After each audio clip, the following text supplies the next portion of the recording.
yang akan mendapatkan petunjuk dari Allah Subhanahu wa taala. Dalam sebuah hadis yang diriwayatkan oleh Imam Baihaqi, beliau bersabda, "Man ibtuliya fasabara wa u'tiya fasyakara wa dzalama faghfara." Wa dzulima faghfara wa dzalama fastaghfara lahumul amr wa hum muhtadun. Yang artinya, barang siapa diuji lalu sabar, diberi lalu bersyukur, dizolimi lalu memaafkan, dan menzolimi lalu beristighfar, maka bagi mereka keselamatan dan bagi mereka tergolong orang yang mendapatkan petunjuk. Kalau kita ingin menjadi orang yang mendapatkan keamanan, keselamatan, al-amn, keselamatan, dan kita ingin menjadi orang-orang yang senantiasa mendapatkan petunjuk, maka setidaknya 4 hal ini harus menjadi habit kita, menjadi kebiasaan kita, menjadi akhlak kita.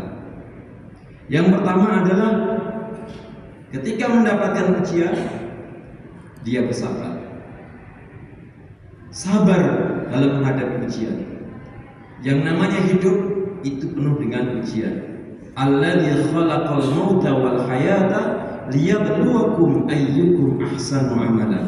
Dialah Allah yang telah menciptakan hidup dan mati untuk menguji siapakah di antara kalian yang paling baik amalnya.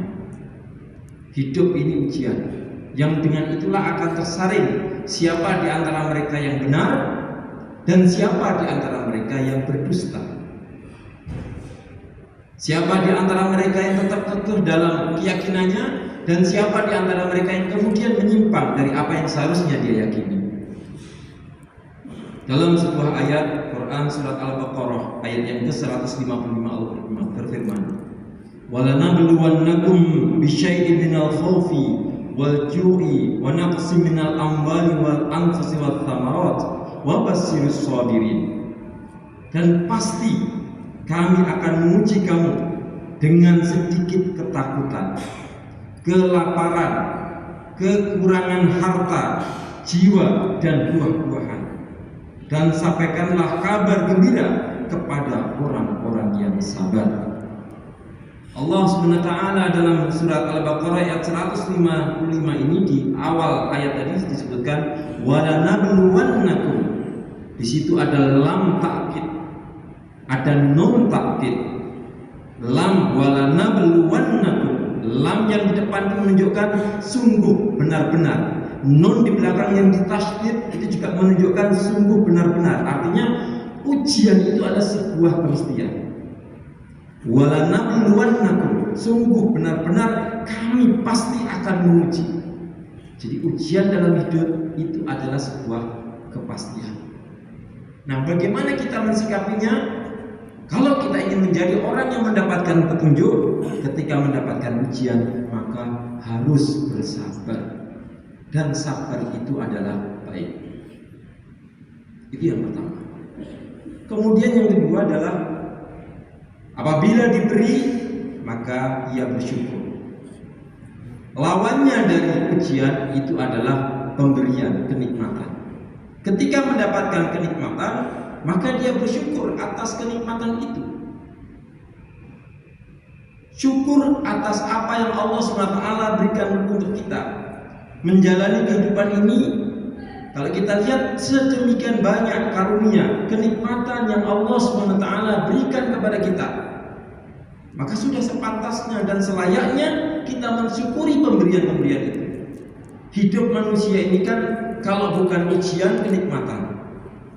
Bagi seorang mukmin ketika mendapatkan ujian bersabar, dan sabar itu baik. Ketika mendapatkan kenikmatan bersyukur, dan bersyukur itu juga baik. Jadi tidak ada urusan bagi seorang mukmin kecuali kebaikan. Tidak ada yang buruk. Kita mendapatkan sakit, kita bersabar atas sakit kita, baik. Kita mendapatkan kesehatan, kita bersyukur atas kesehatan kita, juga baik. Jadi nggak ada bagi urusan dari seorang mukmin kecuali hanya kebaikan. Mau penderitaan maupun kenikmatan, dua-duanya baik asal mensikapinya juga benar.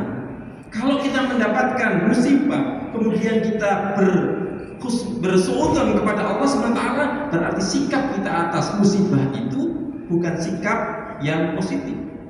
Tapi kalau kita mendapatkan musibah, kemudian kita bersabar, maka itu adalah sesuatu yang baik. Ketika kita mendapatkan kenikmatan harta dan kita mensyukuri itu, maka itu juga sesuatu yang baik. Nah, bagaimana cara kita mensyukuri kenikmatan dari Allah SWT? Yaitu ketika kita menggunakan apa yang Allah berikan kepada kita itu di jalannya. Kita syukuri dengan hati kita. Hati kita meyakini, menyadari bahwa semuanya itu berasal dari Allah Subhanahu wa taala. Lisan kita mengucapkan alhamdulillah, segala puji hanya milik Allah. Tindakan kita, perilaku kita, amal kita memanfaatkan segala apa yang Allah berikan kepada kita di jalan Allah Subhanahu wa taala. Maka itu merupakan manifestasi dari rasa syukur. Jadi nggak ada urusan bagi seorang mukmin itu kecuali hanya kebaikan semata. Kemudian yang ketiga, dalam hidup ini kita selalu berinteraksi dengan orang. Ketika kita berinteraksi dengan orang, barangkali ada orang yang berbuat zalim kepada kita, berbuat tidak baik kepada kita. Apa yang semestinya kita lakukan? Yaitu memaafkan. Memaafkan pelaku zalim. Karena pada dasarnya sebenarnya kita ini kalau didolimi itu boleh membalas dengan kedoliman. Membalas kedoliman kita, membela diri dan segala macamnya dengan membalas dengan balasan yang setara. Akan tetapi Quran memerintahkan kepada kita untuk memaafkan. Khudil afwa wa'mur bil ma'ruf wa'rid 'anil jahilin. Jadilah pemaaf dan suruhlah orang mengerjakan yang ma'ruf, serta jangan pedulikan orang-orang yang bodoh. Kita bisa melihat bagaimana Rasulullah SAW ketika berdakwah di Taif bersama dengan sahabat beliau Zaid bin Haritsah. Ketika datang ke Taif, ketika itu orang-orang Mekah sudah menolak dakwah beliau. Kemudian beliau pergi ke Taif untuk berdakwah. Tapi apa yang terjadi? Beliau dilempari dengan batu, dilempari dengan berbagai macam hal. Anak-anak muda, anak-anak kecil dikerahkan oleh orang-orang tua untuk melempari beliau Sallallahu Alaihi Wasallam sampai luka, berdarah.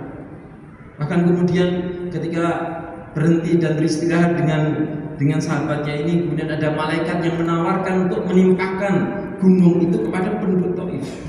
Tetapi sikap beliau adalah memaafkan.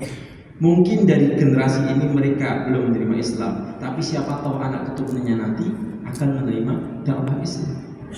Jadi sikap pemaaf, memaafkan orang-orang yang berbuat zalim, memerintahkan kepada yang ma'ruf, sambil berusaha orang yang mendolimi kita setelah memaafkan yang memperbaiki, memberikan nasihat kepada orang yang berbuat zalim kepada kita, memperbaiki orang tersebut sehingga tidak mengulangi lagi perbuatan zalimnya, perbuatan menganiaya orang lain. Itu sikap yang ketiga. Kemudian yang keempat adalah bertaubat manakala kita berbuat zalim kepada orang lain. Mungkin dalam kehidupan kita sehari-hari kita berinteraksi dengan orang yang mungkin ada di posisi bawahan kita atau orang yang lebih lemah dari kita. Kemudian kita melakukan perbuatan-perbuatan yang menzalimi mereka, mengambil hak mereka, menyakiti mereka. Maka sikap kita supaya kita menjadi orang yang mendapatkan petunjuk dari Allah Subhanahu wa taala adalah bertaubat, minta ampun, minta maaf. Karena kezaliman itu sebetulnya tidak hanya merugikan orang lain, tetapi pada hakikatnya juga merugikan diri kita sendiri. Innallaha yuhibbut tawwabina wa yuhibbul mutatahhirin. Sesungguhnya Allah mencintai orang-orang yang bertaubat dan orang-orang yang mensucikan dirinya. Aqulu qouli hadza fastaghfiruni innahu huwal ghafurur rahim.